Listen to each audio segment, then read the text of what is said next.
Hi everyone, welcome back to my channel. My name is Anita. I'll be working on my first and second pages after my dividers in my 2026 Week in the Life album today. Life has been lifing a bit around here. I mentioned tennis elbow in my last video.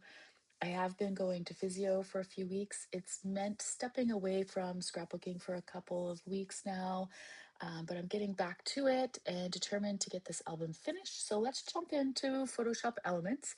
I'm going to do some templates here first for both the pages that I need to print on cardstock as well as some cards. I will also make a couple of templates for photos. So the first page we're going to work on is this in the season page. In the files, it is, or in the kit, it is a 3 by 8 1/4 inch size, but I'm working in a flip book. So I want to make this a 5 by 8 1/2 inch page.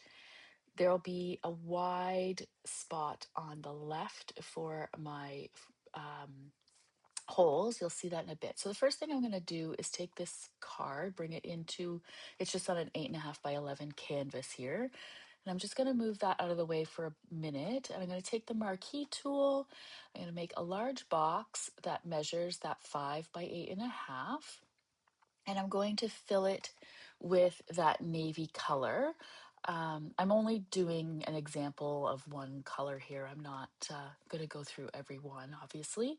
So there's my box with the little marching ants, and I'm just going to change the color using that color picker tool to the same color as the card that I'm using. And in this case, it's navy. And I'm just going up and using the fill selection, using the foreground color that we just changed to navy, clicking OK, and that will fill in that box. So now that rectangle is the size that I want to have my page. I'm just going to bring the card over and switch those two around so it's on top.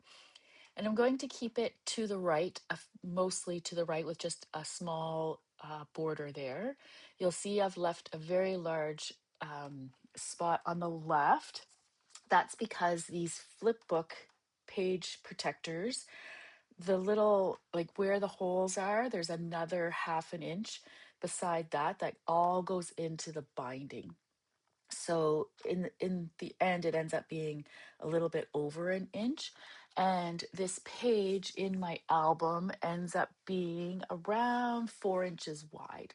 And you'll see when I do the flip through later how much smaller it is. So I put my guide there just to have a guideline there in the blue. I just drug it over from the left, just to have a little visual of where that's going to get kind of cut off in the album. And then from here, I would also like to make my photos just a little bigger than those squares, but I will work on that in a bit.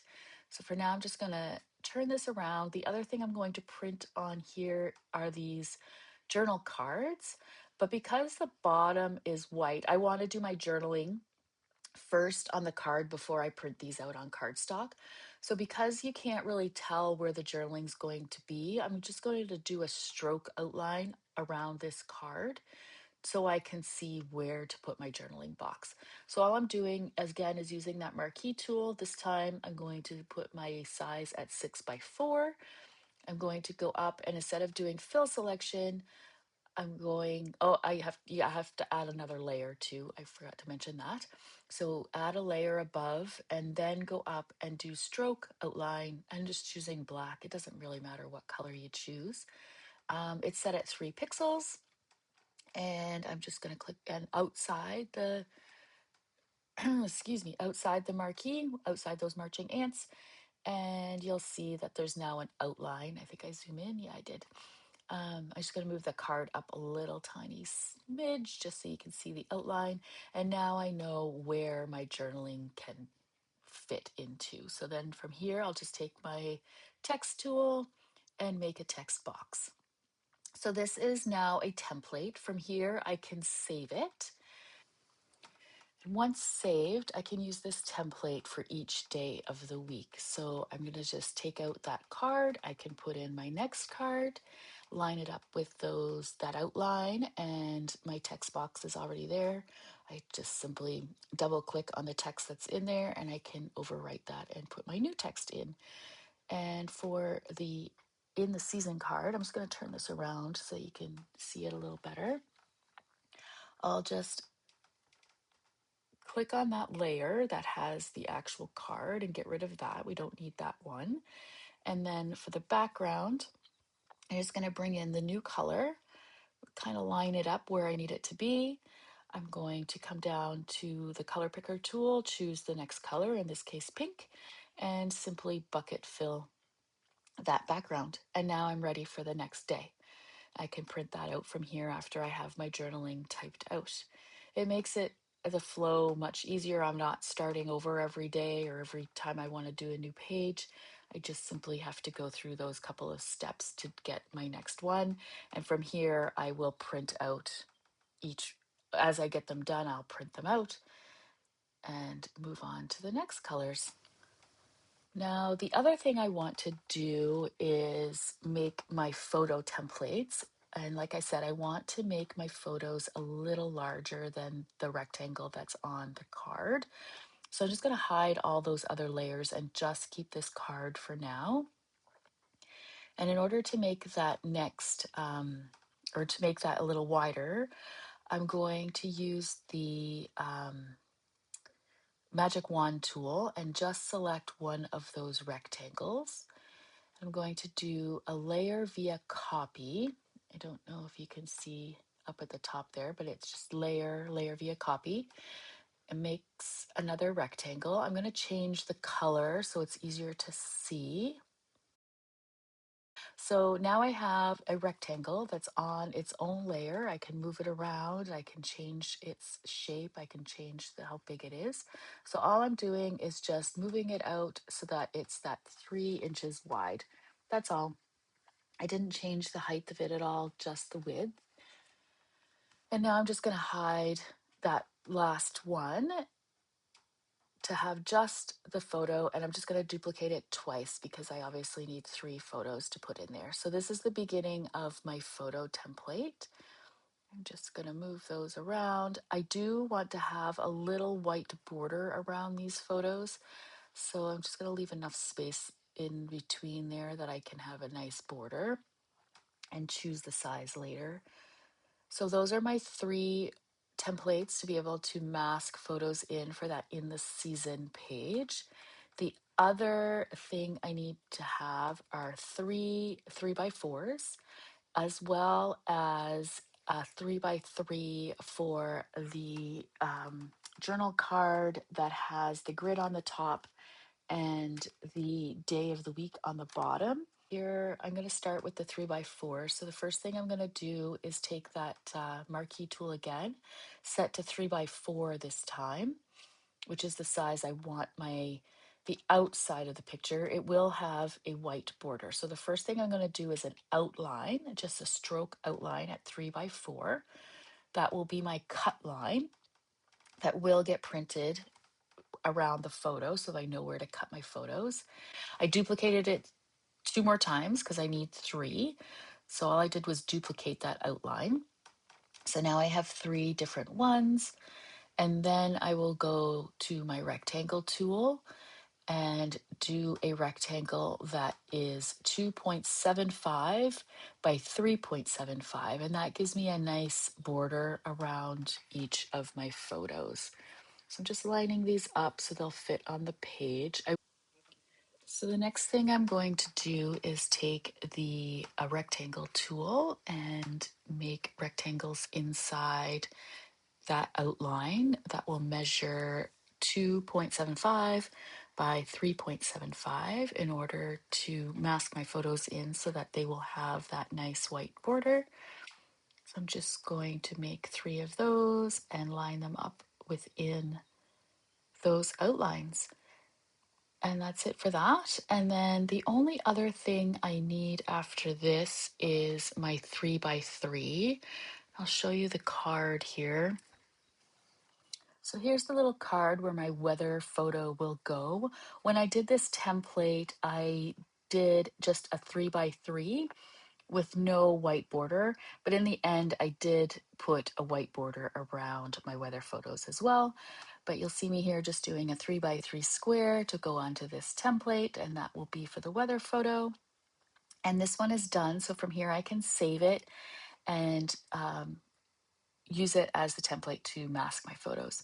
So I've opened a new 8.5 by 11 canvas here to work on the next photo template, which will have my full size or larger sized photo that measures 5 by 8.5 for the back of my in the season page, as well as a 4 by 6 that has the white border to back onto the 4 by 6 journaling card. Same process as before. I used the marquee tool, made the rectangle 5 by 8.5, and just bucket filled or fill selection for that. The only other thing here is I'm doing a guideline. You just pull from the left-hand side. It makes a line across your page to show where those holes are going to be and what is going to be in the binding of my album. When I go to put my photo in here, it's just a nice little reminder like, hey, you don't need or you're not going to be able to see this side. So I just want to make sure that my photos are lined up so that I can see the parts that I'd like to see of the photos. So that's it for that one. And I'll move on to doing the 4 by 6 on the top here. So from here, I'm just going to rotate my canvas and we'll do the outline for the 4 by 6. So same as process as before, marquee tool, set at 3 pixels in black. At center, that'll make the cut lines, the outline for the cut lines. And then I'm going to use the rectangle tool to make a rectangle inside that measures 5 3/4 wide and 3 3/4 inches tall to have that nice white border around. And then this template will be ready to mask my photos in and print each one. The next thing I'm going to work on are these cards. So when I go to my desk, you'll notice the first time I printed these, they were plain, just like this one. I had intended to stamp inside those rectangles, but when I went to cut, I cut in the wrong place and needed to reprint them. So then when I went to reprint, I decided I would do it all on the computer instead of trying to fiddle around with stamping. It'll be much faster to do it this way. So I grabbed the labels, just the blank ones, and fit them into those rectangles. You'll see me fiddle around here a little bit, but all I did basically was lengthen them, make them a little wider, and then a little taller as well. When I originally did this time I already have them done on the side there, you'll see, and I was just trying to show you I went about doing this. But what I did was do one rectangle and then duplicated the next so that they were exactly the same size.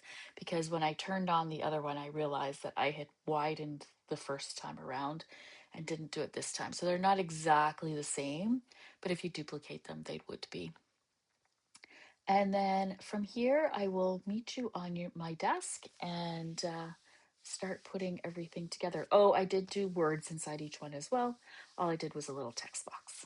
I'll meet you on my desk. So I have everything printed. I have my day cards for the weather photos, as well as all my photos for each day. I'll just flip through kind of quickly here. And the in the season cards and my journaling cards.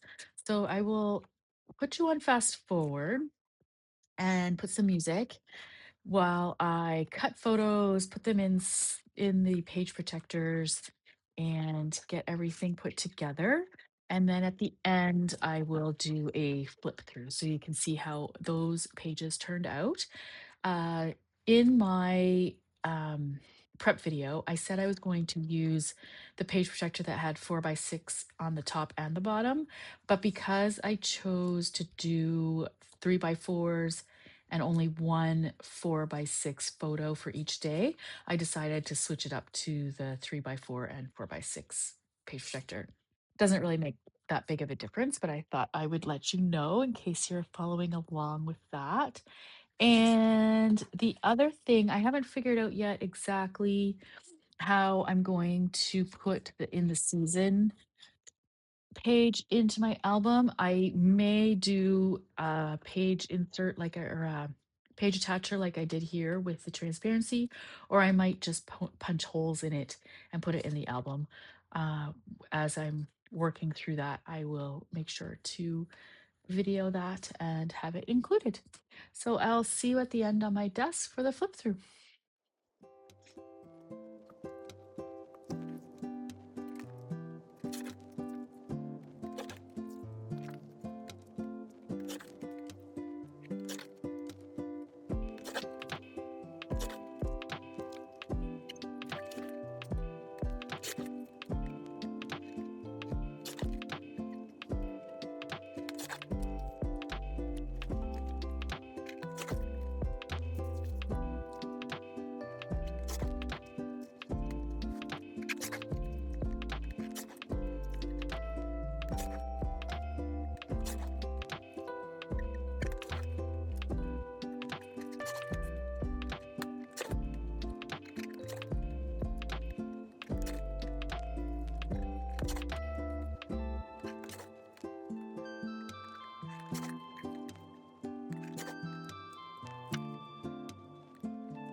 Now that everything's all put together, I'll just show these pages out of the album, how they turn out. And then the other thing that I'm going to do is to help those full pages flip, I'm going to do a bit of scoring on them. So I got my scoreboard out and I took the page protector first. And I'm just doing these score lines along where the page protector has its seams as well. I'm doing it on both sides and then going back to the front again. And then I'm just folding them for now. I didn't use the bone folder to make a huge, like really tight crease. I'm going to see how it works out first. And if I need to go back and do a better crease, I will. And then I'm going to put everything in the album, what I've got done so far, so you can see kind of how it flips through. So here's my title page. I'm just slipping some stuff in. So you'll see there's those two prongs, like the old school duotangs, and then there's also the little sliders there. So everything just kind of fits on top of those prongs and goes into the album that way. I'll speed it up a bit here while I'm putting all the pages into the album. Obviously, I'm going to have to take these back out again to put the next pages in and whatnot, but just I like to make sure that it's going to flip correctly and look the way I want before I commit completely. So all the pages are in, and then I'm just going to put the back cover on with the little sliders and close that up. And then we'll do a little flip through. So this is how it looks so far. This one's the one that I just did the scoring on. So it looks like it's going to flip just fine in there. But you can see how the photos end up being fairly small on the back. So that's why I had done the big guidelines and made sure that my photo, what I wanted to see, was in the correct spots. So yeah, that's the end for this one. I will see you in the next video. I'll be working on my page with the 4x4s and the 2x2s. And then I only have a couple pages after that, a gratitudes page, as well as a full page photo. And unless I have way too many photos, that will be the end of the album. So I'm excited to get this one finished. I'll see you in the next video. Thanks for watching. Bye.